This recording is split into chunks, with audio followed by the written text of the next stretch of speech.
Hey everybody, it's Tony Cottaspoti from GreatVocalMajority.com, and today I want to bring to your attention a chart that I put together that I think really, I truly believe it reflects the state of the U.S. economy, perhaps better than any other chart I've ever seen or ever done for that matter. This chart measures the ratio between two numbers, the increase in the national debt and the increase in total annual GDP. And as you can see down here, I track it for each presidential administration from Eisenhower up through President Obama to the current period of time. So, for example, under President Eisenhower, the federal debt increase was only 20% of the increase in GDP. And now we can state that another way by saying that GDP increased 5 times faster than the debt. And still another way we can say it is that for every dollar of GDP that was added, Eisenhower only added 20 cents of debt. Okay? Now over time, and due to other circumstances such as wars like Vietnam, the engagements in the Middle East, natural disasters like Hurricane Katrina and other hurricanes that happened, and earthquakes, economic downturns like the recession of 2009, the recession in 2008, the recession in 2000, the dot-com bust. You know, you could think of a lot of things. Major international developments, for example, like the fall of the USSR, that had a major impact on the American economy because it affected military spending. And all those factors would play into what you see here in terms of this incremental debt to GDP ratio. But over time, the increase has been upward, has trended upward.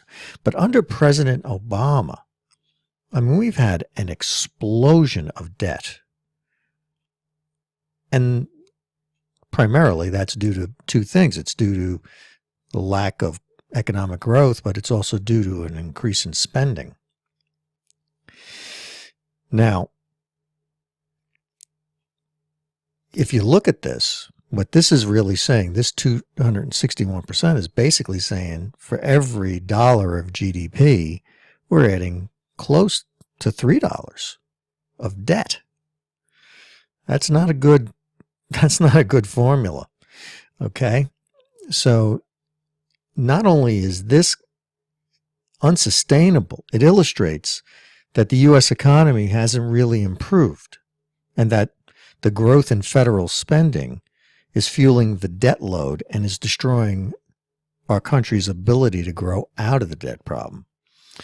Now, if you go back and look at this, had Obama been able to grow the U.S. economy after the recession ended at the same rate that President Reagan grew the economy after the 1982 recession, the economy, this bar here representing Obama, the GDP under that number would be $3.2 trillion larger than it is today.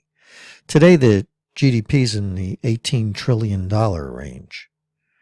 And what I'm saying is that it really should be closer to $21 trillion.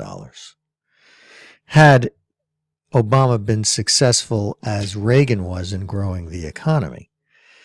And all I'm doing by coming up with that is applying the average GDP growth rate that Reagan experienced throughout his term in office after the 1982 recession ended. In other words, from 1983 forward.